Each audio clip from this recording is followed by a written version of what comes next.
राधे राधे दोस्तों, आप सभी का फिर से स्वागत है हमारे चैनल क्रिएटिव कहानियां पर।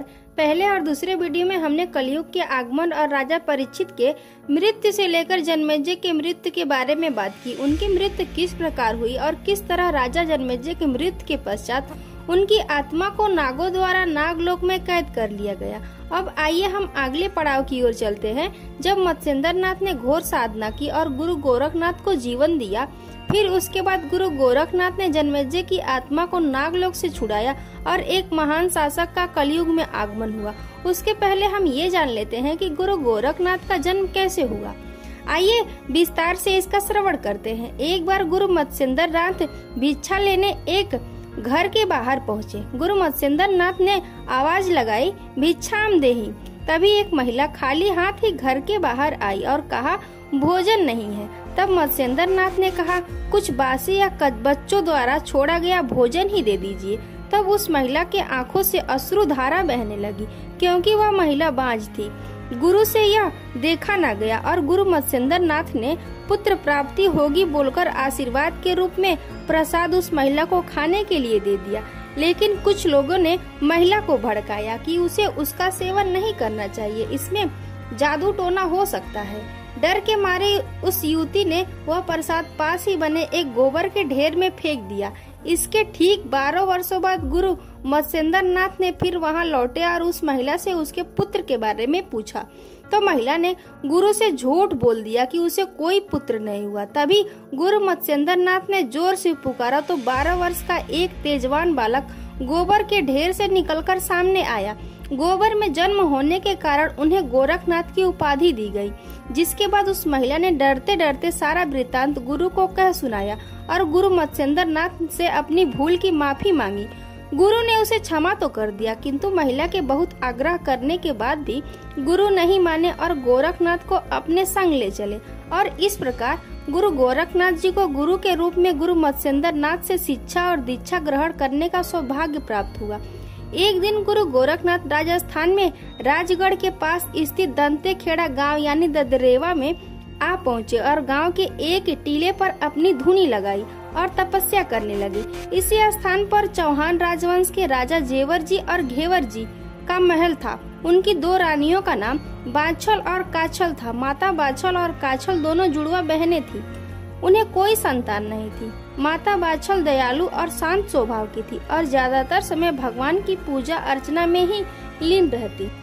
किसी ने माता बाछल को पुत्र प्राप्ति के लिए गुरु गोरखनाथ की पूजा करने का सुझाव दिया, जिसके बाद माता बाछल ने गुरु गोरखनाथ की सच्चे मन से भक्ति करने लगी। और जब उनको खबर मिली कि गुरु गोरखनाथ स्वयं यहाँ पधारे हैं, तो माता बाछल दौड़ते हुए डेरे में पहुंची और गुरु को प्रणाम किया। जिसके बाद माता नित्य प्रति उठकर गुरु गोरखनाथ की धुनी को साफ किया करती और वहां गौ माता के गोबर से लिपाई पुताई करती।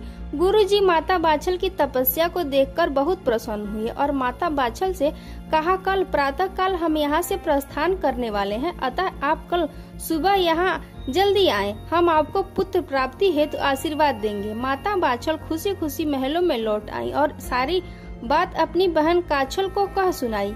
काछल के मन में ईर्ष्या उत्पन्न हो गई और चूंकि काछल और बाछल हम शक्ल थी, तो माता बाछल की जगह काछल अगले दिन गुरु गोरखनाथ से आशीर्वाद लेने पहुंच गई। गुरु गोरखनाथ ने उन्हें आशीर्वाद के रूप में प्रसाद दिया और कहा कि तुम 2 वीर और पराक्रमी पुत्रों की माता बनोगी। जिसके बाद गुरु गोरखनाथ ने वहां से प्रस्थान कर लिया। जब माता बाछल धुनी पर पहुंची तो देखा गुरु गोरखनाथ वहां से प्रस्थान कर चुके हैं। दुखी मन से माता बाछल ने सोचा, शायद मैंने आने में विलम्ब कर दिया और गुरु को मेरे आने से पहले ही प्रस्थान करना पड़ा।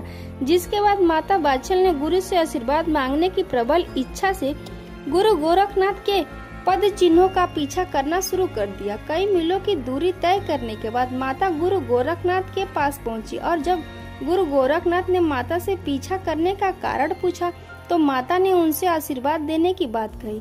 गुरु गोरखनाथ को समझ आ चुका था कि काछल ने बाछल के साथ छल किया है। इस पर उन्हें अत्यधिक क्रोध आया। माता बाछल के साथ हुए अन्याय को देखकर गुरु गोरखनाथ के मुख से यह शब्द निकले कि मैं तुम्हें एक तेजस्वी पुत्र का वरदान देता हूँ और यही बालक आगे चलकर काछल के दोनों पुत्रों का वध करेगा। जिस पर माता बाछल ने गुरु से अनुरोध किया कि ऐसा ना करे। अगर उसे 2 पुत्रों का आशीर्वाद दिया है तो मुझे उससे कोई आपत्ति नहीं। लेकिन गुरु मुख से निकले शब्दों की नियति तय हो चुकी थी। जिसके बाद गुरु गोरखनाथ उनको तेजस्वी पुत्र का वरदान देने के लिए पाताल लोक में प्रवेश कर गए और वहां से नागों द्वारा बंधी गए पांडव अर्जुन के पड़पोत्र राजा जन्मेजय की आत्मा को गूगल में छुपाकर भूलोक पर लौट आए। नागों ने गुरु का पीछा किया और अंत में थक हार कर नाग वापस पाताल लोक की ओर लौट गए। किंतु तक्षक नाग गुरु गोरखनाथ का पीछा करते करते भूलोक पर आ पहुंचा और गुरु के हाथ से गूगल छीनकर निकलने लगा। सौभाग्य से वहां एक युवक प्रक्षालन यानी साफ सफाई का कार्य कर रहा था। जब उसने देखा कि गुरु के हाथ से नाग ने कुछ वस्तु निगल ली है, तब उसने नाग पर झाड़ू के डंडे से प्रहार किया, जिसके कारण गूगल तक्षक के मुख से नीचे गिर पड़ा। आगे की कथा सुनने के लिए अगले भाग में बने रहें। इसके बारे में जानकारी लेकर तब तक के लिए जय सीताराम।